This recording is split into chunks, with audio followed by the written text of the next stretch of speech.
Today, we are going to discuss about the forms of communication. Now, firstly, we have to discuss that what is the meaning of the communication. So, basically, the term communication is derived from the Latin word that is the communis, means it's common. In the general communication refers to the reciprocal exchange of the information, ideas, in facts, some facts, opinion, beliefs, feelings, attitudes through verbal or non-verbal means about the two people or within a group. What is a communication? Basically, communication is a process by which information is exchanged between individuals through a common system of symbols and signs behavior. Communication is interchange of the thoughts, opinions, or information by a speech, writing, or sign. Communication is that kind of process through which individuals mutually exchange their ideas, values, thoughts, feelings, and action with one or more people. The transfer of information from the sender to the receiver so that it is understood in the right context. The process of initiating, transmitting, and receiving information. It means of making the transformation of information, and productivity and goals oriented. The process of sharing information, ideas, and attitude between individuals, it calls a communication. According to the Newman and the Summer, they also said that communication is a two-way or more-way process where we can exchange our feelings, our thoughts, our behaviors, our some plans, our personal talks, and want to create understanding in our mind with another. We have some communication process. Now we have some communication process in which we have a channel, message, receiver, source, and feedback. Here we have some key elements. As I tell you firstly that we have a sender, message, encoding, channel, receiver, decoding, and feedback. This is a motivates the sender to share information like some messages, some object, some sound, sights, time schedule, ideas, perceptions, sensation, some orders, etc. They may initiate the communication. Basically, a sender is a person who encodes and send the message to the expected receiver through an appropriate channel. A sender is the source of the message that is greater to be delivered to the receiver after appropriate stimulus from the relevant. Here, basically sender is that kind of person and the very important role in the communication process where firstly he catch some thoughts, he catch some innovation, and then he encodes the messages in her mindset. It delivers the messages to the receiver in her own level. So that's why communication process will be clear. Next one is the message. The message is the content of the communication and may contain the verbal, non-verbal or symbolic language, perception and personal factors of the sender and receiver may sometimes distort this element, and the intended outcome of communication may not be achieved. Here I am giving you example that the same message may be communicated to perceived differently by two individuals. Message can be anything. It's a spoken, it's a voicemail, it's a written material, it's some signs, some codes, some symbol. With the help of this, receiver can catch the message and properly understand it. Next one is the channel. Basically, a channel is a medium through which a message is sent or received between two or more people. Several channels can be used to send or receive the message, that is seeing, hearing, touching, smelling, and tasting. While selecting channels of communication, several factors must be considered: availability of channels, purpose, suitability, types of receiver, types of messages, preference of sender and receiver, have a good communication skills to the sender, cost, etc. We have some clarification that some visual channels like facial expressions, body language, posture, gestures, pictures, written words, electronic mails, and mass media, etc. Auditory channel about the spoken words, sounds, telephone, mobile communications, delivering audio content like radio and voicemails, etc. Next is that tactile channel, that is touch sensation, therapeutic touch, etc. Then combined channel, that was the audio visual media, consoling a person with the touch and the spoken words, etc. Next one is the receiver. A receiver is an individual or a group of the individual intended to receive, decode, and interpret the message sent by the sender and source of the message. A receiver, also known as decoder, he or she will expected to have the ability and skills to receive, decode, and interpret the message. Next one is the feedback. Basically, feedback is the main component of the communication processes as it permits the sender to analyze the efficiency of the message. It helps the sender in confirming the correct interpretation of message by the decoder. Feedback may be verbal or non-verbal. It can make a written form, also in form of memos, reports, etc. Next one is the encoding.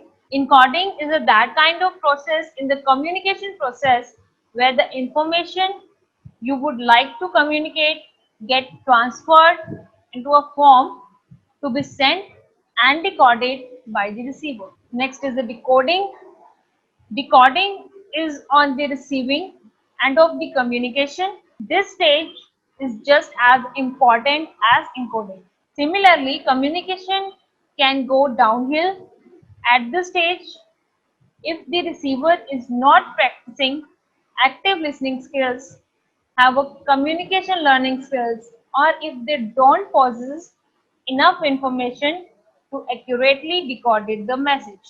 Next one is the forms. We have some different kinds of communication process that based on the means of delivering messages. We have some purposes, we have some kind of the levels, we have some patterns with the help of we can communicate with two or more people. First of all, in the form of the communication, we have a verbal communication in which we can use the words, non-verbal communication in which we are use the symbols, signs and codes, oral communication. In the oral communication, we have spoken words. Similarly, in the verbal communication, in the written communication, we have delivered the written message. Sign language, we have doing for some postures and hand movements, and the body language in which we are using with the help of our body postures. So let's start. First is the verbal communication. Basically, it occurs through the medium of spoken or written. A combination of several words is used and each words conveys a specific meaning. Some important elements of verbal communication are language, vocabulary, denotative, connotative, meaning, passive, intonation, clarity, consciousness, preciseness, comprehension, brevity, timing, and relevance, etc. In this, we are spoken communication, written communication, telecommunication, and electric communication are all involved in the verbal communication. Because verbal communication is that kind of communication in which we are using the words properly. We can use two words to share information with one people. It can therefore include both spoken and written communication. However, many people use the term to describe only spoken communication. Basically, verbal communication refers to the production of spoken language to send an intentional message to the listener. Similarly, verbal and non-verbal abilities are considered to respect the core defect in the diagnosis of the Erstem. Here, I am telling you that communication by the using language is simply called as the verbal communication. In this process, we can easily convey our feelings, our thoughts, our purpose, our plans, our projects, our lessons, etc. In the verbal communication, we have divided into two parts. That is the oral communication, and second one is the written communication. In the oral communication, we implies communication through mouth. It includes individuals conversing with each other, be it direct conversation or telephonic conversation, speeches, presentations, discussions are all form of the oral communication. Basically, oral communication is the exchange of information and ideas through the spoken words. It can be directly, in person, in a face-to-face interaction on through and electronic devices such as a phone, radio, computer, etc. Basically, oral communication is a communicating with the spoken words where your thoughts, present ideas, share information with the friend, families and colleagues. In the oral communication, we have some forms, that is the informal face-to-face talk, when we are talking with someone face-to-face with our friend or the family. Interview, when we are conducting the interview with someone. Group communication, when we are planning for doing something, for camping, for going and for documentary, etc. Debate of the group discussion, meeting, conferences and speeches and presentations, etc. Here we have some advantages. In the oral communication, we can easily convey our process, our feelings, our thoughts. It saves the times in the communication. It is the quick in obtaining the feedback once delivered. It is supported by the non-verbal communication. It provides the complete understanding of the communication delivered, and there is chance to make it more clear in case of doubt. To make it more clear, it is more reliable method of the communication. It is the flexible and effective form of communication. It is the powerful means of the persuasion and control, and it is a cheaper way of the communication and hence saves money. Similarly, if I am telling you about the disadvantages, so firstly, what is heard is often forgotten. We can't properly hear it sometimes. It doesn't provide permanent record unless it has issues when communicating with distant people. It is difficult for certain people to understand the speech due to various speeches tone used in the verbal communication. This form of communication is not suitable for the lengthy messages, and there is a chance of leak of the secret information with the help of the modern devices such as the polygram and light getter, etc. Now about the written communication. Basically, written communication means the sending of the message, orders or instructions in written through the letter, circulars, manuals, reports, telegrams, office memos, bulletins, etc. In the written communication requires a lot of the imagination and the efforts to arrive at the finished product. In this, we can use the letter, we can use some drawing, we can use some information, we can use the effective should be clear, complete, concise, correct, and the courteous. Written communication avenues are typically pursued with the clients, vendors, and other members of the business community. Meanwhile, include the electronic mail, internet websites, letter, proposals, telegram, faxes, postcards, contracts, advertisements, brochures, and news releases, etc. We have some forms similarly in the oral and simultaneously in the written, that is the letters, circulars, orders, reports, forms in questionnaires, manuals, newsletters, handbills, bulletin boards, and books, etc. That is the advantages. If we are talking about the written communication, so that it should be the authoritative documents. We have easily understand with the help of the written communication. Its acceptability, while we are written communication has exceptional acceptability to the people, especially when it's the formal communication. It can be effectiveness, it can be a permanent record, it will be a reduction of the risk, it's a less possibility of the distortion, alternative methods, and the wide access. That the above mentioned advantages justify that the existence of the written communication clear. We also written communication serves as the reliable record for the future references. If we are talking about the disadvantages, it's a lack of secrecy, lack of expansion, such as the communication is expensive. It involves the expenditure in purchasing paper, ink, typewriting, printing machines, and so on. Wastage of time, late feedback, lack of direct relations, lack of the flexibility, useless illustrators, delayed the correction, and so on. Next one is the non-verbal communication. When we are talking about the non-verbal communication, first thing strike in our mind that in this we are not trying to use the words. First of all, non-verbal communication is based on the visual pictures, graphs, sign, etc. That can be seen very much attractive, reducing wastage of time. The message of the non-verbal communication reached the receiver very fast. For this reason, it reduces the wastage of valuable time of the communicator, etc.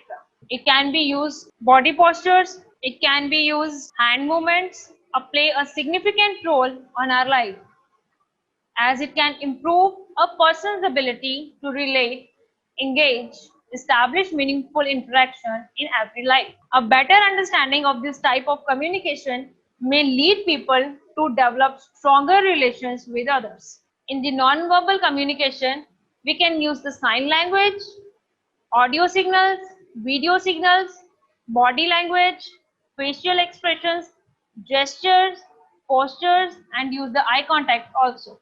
Here we have some advantages and disadvantages. First of all, advantage, that is the complementary, easy presentation, substituting, repeat, help to illustrate people, help to indicate people, and attractive presentation also.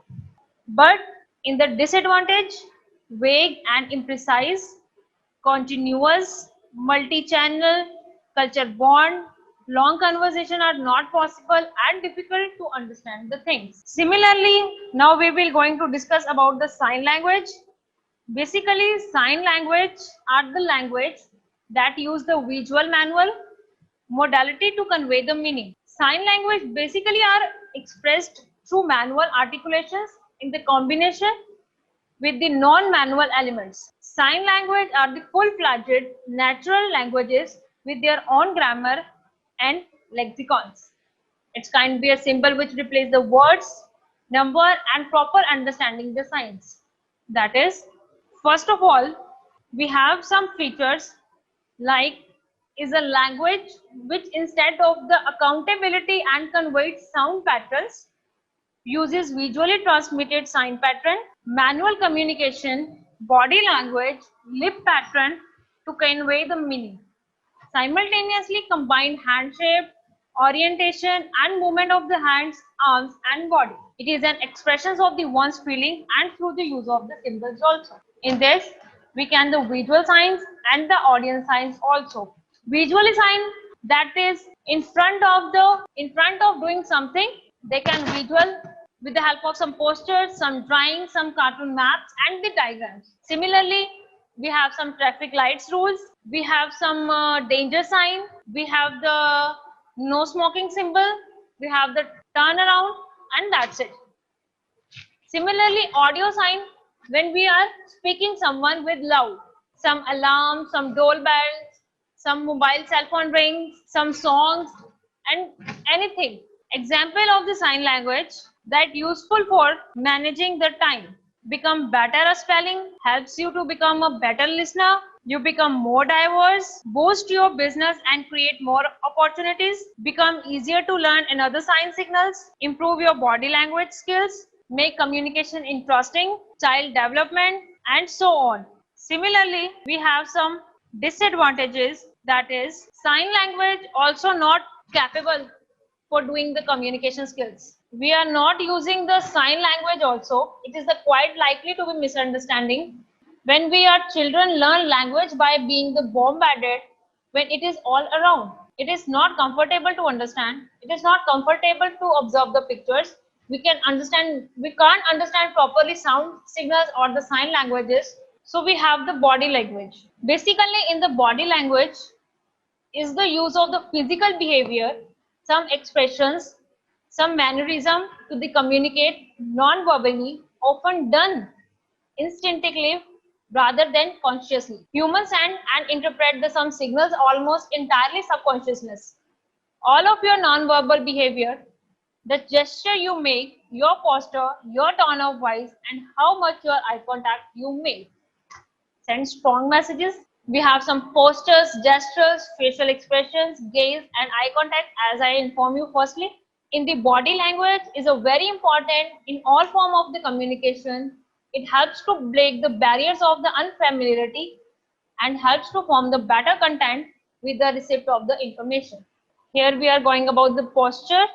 Posture can provide the significant amount of the important information through nonverbal communication. Psychological studies have also demonstrated the effects of the body posture on emotions. This research can be traced back to Charles Darwin's studies of emotions and movements in the human and animals. The first important aspect of the kinesis in the postures. Second one is the gestures.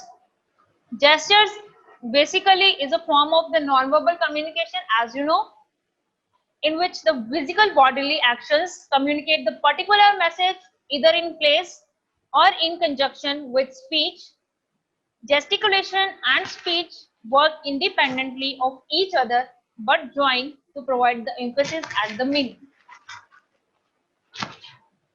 Next one is the facial expression, in which facial expression we consider how much information can be conveyed with a smile or a frown. A human face is extremely expressive, able to convey the countless emotions without saying a word. And unlike some form of the non-verbal communication, facial expressions are universal. It for the happiness, sadness, anger, surprise, fear, disgust are the same across culture. Next one is the eye contact. In the eye contact is an innovative to turn your talk into the conversation. It creates a bond between the speaker and the listener. Similarly, sender and the receiver. A connection that is beneficial to both parties. When you look someone in the eyes, they are more likely to look at you, more likely to listen to you, and more likely to buy into your message. Because your aim should be to stay with a calm, steady, and non-threatening gaze. Similarly, personal appearance. In the personal appearance means the outward appearance of any person, irrespective of sex, with regards of the bodily condition or characteristics, manner or style of the dress, and manner or style of the personal grooming, including but not limited hairstyle and beard also. Some vocal, if we are talking about the vocal communication, is a similar to emotions refers to the person wherein the speakers express emotions by modulating non-verbal aspects of their speech, and listeners utilize the non-verbal aspect of speech in order to make inference about the emotional experience of the speaker. We have some advantages of the non-verbal. Advantage of the non-verbal, that is based on the visual pictures. graphics, etc. It can be seen very much attractive. In this, we reach the receiver very fast. It reduces the wastage of the valuable time and the communicator. We can use the non-verbal signals serves to make the message more powerful and take the while keeping your facial expression. It's like if we are disadvantages, so disadvantages is this, that with the help of these things, wage and the expressions is the quite vague and imprecise. It's a no rules, cultural differences, not everyone prefer and imprecise and incorrect. So thank you so much for understanding the forms of the communication clearly.